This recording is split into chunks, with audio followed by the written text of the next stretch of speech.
ಕೊಟ್ಟರೆ ನಾವು ಇನ್ನೂ ಕೂಡ ಹೆಚ್ಚಿಕೊಡಕ್ ಸಾಧ್ಯ. ಡಾಕ್ಟರ್ ಕರಾಟೆ ಅವ್ರು ಕೊಟ್ಟಿದ್ದಾರೆ, ನಾಗೇಶ್ ಕರಾಟೆ ಈಗ ಅವ್ರಿಗೂ ಕೊಡ್ತೇವ್ರಿ, ಅವ್ರಿಗೂ ಕೊಡ್ತೇವೆ. ಅಲ್ಲ ಒಂದ್ ನಿಮಿಷ, ಈಗ ನೀವ್ ಹೇಳಲ್ಲ ಜಯಶೀಲ್ ಶೆಟ್ಟಿ ವಿಚಾರ ಇನ್ನೊಂದ್ ಸ್ವಲ್ಪ ಕ್ಲಿಯರ್ ಆಗೈತೆ ನಿಮ್ಗೆ. ಅಂದ್ರೆ ಅವ್ರು 12 ಎಕರೆ ಜಮೀನ್ ಕೊಟ್ಟಿಲ್ಲ, 4 ಎಕರೆ ಜಮೀನ್ ಕೊಟ್ಟಿದಾರು. ಅಂದ್ರ ಕಮರ್ಷಿಯಲ್ ಲ್ಯಾಂಡು, ಎಣ್ಣೆ ಆಗಿದ್ ಲ್ಯಾಂಡು, ಅದ್ರ ವ್ಯಾಲ್ಯೂಯೇಷನ್ 100 ಕೋಟಿ ಐತ್ರಿ. ಬೆಳಗಾವದಾಗ ಐತಿ, ನಿಮಗ್ ಹೋಗಿ ನೋಡ್ಬೋದ್ರ. ಹೇಳ್ತೀವಿ ಜಗಾರ ಎಷ್ಟ್ ಅಪಪ್ರಚಾರ ಮಾಡತ್ತಾರ. 12 ಎಕರೆ ಅಂದ್ರ ಅಗ್ರಿಕಲ್ಚರ್ ಜಮೀನ್ ಕೊಟ್ಟಿದಾರ ಅಂತ ಮಂದಿ ಮಿಸ್ಗೈಡ್ ಹೆಂಗಾಗತ್ತೈತೆ ಅಂದ್ರ, ಜಯಶೀಲ್ ಶೆಟ್ಟಿ ಈಗ ಅವ್ರು ಲೋನ್ ತಗೊಂಡು 8 ತಿಂಗಳ ನಮ್ ಬ್ಯಾಂಕಿಗೆ 8 ಕೋಟಿ ಬಡ್ಡಿ ಕಟ್ಟವ್ರ. ಅವ್ರು ನಮ್ ಕಡೆ ಬಂದಿರವ್ರ. ಅವ್ರು ಗವರ್ಮೆಂಟ್ ಆಫ್ ಕರ್ನಾಟಕ ಇರಿಗೇಷನ್ 700 ಕೋಟಿ ಬಿಲ್ ಪೆಂಡಿಂಗ್ ಐತಿ ಬರೋದ್ರಿ.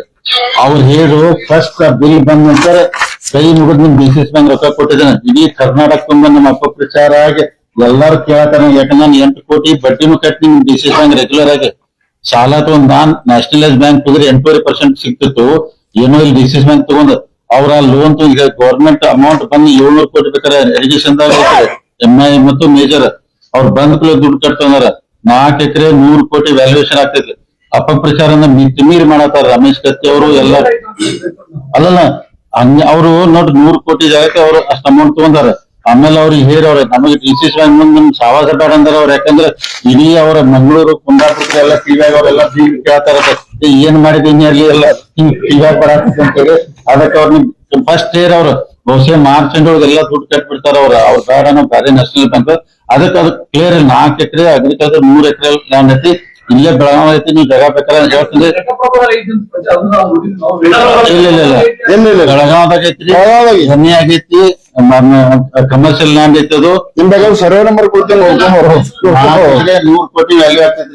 ನಿಮ್ ಬೆಳಗಾವ್ ವ್ಯಾಲ್ಯೂ ಹಂಗೈತಿ ಬರ್ತೈತಿ ನಿಮ್ಗೆ ಸಿಟಿಗೆ ಐತಿ ಅಂತ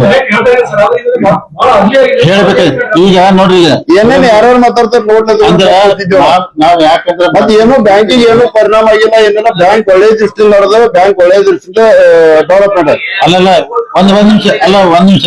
ನಾವು ಯಾಕೆ ಪ್ರೆಸ್ ಕಾನ್ಫರೆನ್ಸ್ ಮಾಡಿಲ್ಲ? ಅವ್ರೊಂದ್ ಹೇಳ್ದು ನಾವೊಂದ್ ಹೇಳ್ದು ಡಿಪಾಸಿಟ್ ಮೇಲೆ ಇಫೆಕ್ಟ್ ಆಗಿ ಬ್ಯಾಂಕಿಗೆ ತೊಂದರೆ ಆಗ್ಬರತ್ತೆ. ನಾವು ಸುಮ್ ಕೂತಿದ್ರೆ ನಮ್ ವೀಕ್ನೆಸ್ ತಿಳ್ಕೊಂಡ್ ಅವ್ರು ಮಾತಾಡ್ರಿ.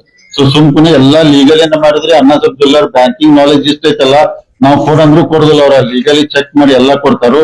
ಜಯಶೀಲ್ ಶೆಟ್ಟಿ ವಿಚಾರ ನಿಮ್ಗೆ ಕ್ಲಿಯರ್ ಇರ್ಲಿ. 100 ಕೋಟಿ ಆಸ್ತಿ ಐತಿ, ಅವ್ರು ಲೋನ್ ತಗೊಂಡಾರು. ಅದಕ್ಕೆ ಅವ್ರು ಮಾರ್ಚ್ ಹಂಗೋಗ ದುಡ್ಡು ಕಟ್ಟ ಮತ್ತೆ ಅವ್ರ ಬಡ್ಡಿ ಕರೆಕ್ಟ್ ಆಗಿ ಮಂತ್ ಎಂಡ್ ಕಟ್ಕೋತ್ ಬಂದಾರ. ಅದಕ್ಕೆ ನಾವು ಬಡ್ಡಿ ಬರೋರ್ ಬೇಡ ನಮ್ಮಲ್ಲಿ ಬರಬೇಡ ಹೇಳಕ್ಕಾಗ್ತೈತ್ರಿ. ಅಂದ್ರೆ ನಾವು ಡಿಫಾಲ್ಟ್ ಲಾಸ್ ಮಾಡಕ್ಕಾಗ್ತದೆ. ಅದಕ್ಕೆ ಜಯಶೀಲ್ ಶೆಟ್ಟಿ ವಿಚಾರ ಸುಳ್ಳೆ ಮಾತೇಶ್ ಕಡಾಡಿ, ರಮೇಶ್ ಕತ್ತಿ ಎಲ್ಲಾ ಸುಳ್ಳಿದ್ರು. ಅದಕ್ಕೆ ಮಾತೇಶ್ ಕಡಾಡಿ ಅವರು ಡಿಸಿಸ್ ಬ್ಯಾಂಕ್ ಲೀಗಲ್ ನೋಟಿಸ್ ಕೊಟ್ಟರು. ಅವ್ರು ಸಾರಿ ಕೇಳಿದ್ರೆ ಡೆಫರ್ಮೇಷನ್ ಕೇಸ್ ಆಗ್ತದೆ. ಅಂದ್ರೆ ವಿಷಯ ಕ್ಲಿಯರ್ ಇರಲ್ಲ. ಒಬ್ಬೊಬ್ರು ಕೇಳ್ಸ 100 crore ಸೆಕ್ಯೂರಿಟಿ 700 ಕೋಟಿ ಬಿಲ್ ಗವರ್ಮೆಂಟ್ ಇಷ್ಟು ಕ್ಲಿಯರ್ ಆಗಿದೆ. ಅದಕ್ಕೆ ಇದು ದಯಮಾಡಿ ಅಂದ್ರೆ ಮೆಸೇಜ್ ಹೋಗ್ಲಿಕ್ಕ ಬಹಳ ಅವರು ನಾಳೆ ಗವರ್ಮೆಂಟ್ ಬಿಲ್ ಸೆಕ್ಯೂರಿಟಿ ಬರ್ಲೇಬೇಕಿರೋದು ಬರ್ತದ. ನಿಮ್ಗೆ ಹೇಳ್ಬಿಡ್ತೀನಿ KN ಅಂದಾಗ ಅವ್ರದ್ದು ಎಷ್ಟೈತಿ, ಆಮೇಲೆ KBJN ಎಷ್ಟೈತಿ, MIದಾಗ ಎಷ್ಟೈತಿ, ಲಿಸ್ಟ್ ಐತಿ ಅವ್ರಿಗೆ. ನಿಮ್ಗೆ ಲಿಸ್ಟ್ ಕೊಟ್ಬಿಡ್ತೀನಿ. 700 ಕೋಟಿ ಬಿಲ್ ಕೊಟ್ಟಾರು, 100 ಕೋಟಿ ಪ್ರಾಪರ್ಟಿ ಸೆಕ್ಯೂರಿಟಿ ಐತಿ, ನಮ್ ದುಡ್ಡು ಸೇಫ್ ಐತಿ. ಮತ್ ನಾವ್ ಚಲೋ ಪಾರ್ಟಿಗಳಿಗೆ ಲೋನ್ ಕೊಡ್ಬೇಕಾಗ್ತೈತ್ರಿ. ಮತ್ ಮುಳುಗಾರ್ ಕೊಟ್ರೆ ಬಹಳ ಕಷ್ಟ ಐತಿ. ಇನ್ನು ಯಾರ್ಯಾರು ಲೋನ್ ಕೊಟ್ಟಾರ ನಿಮ್ಗೆಲ್ಲ ಡೀಟೇಲ್ ಆಮೇಲೆ ಹೇಳ್ತೋರಿ.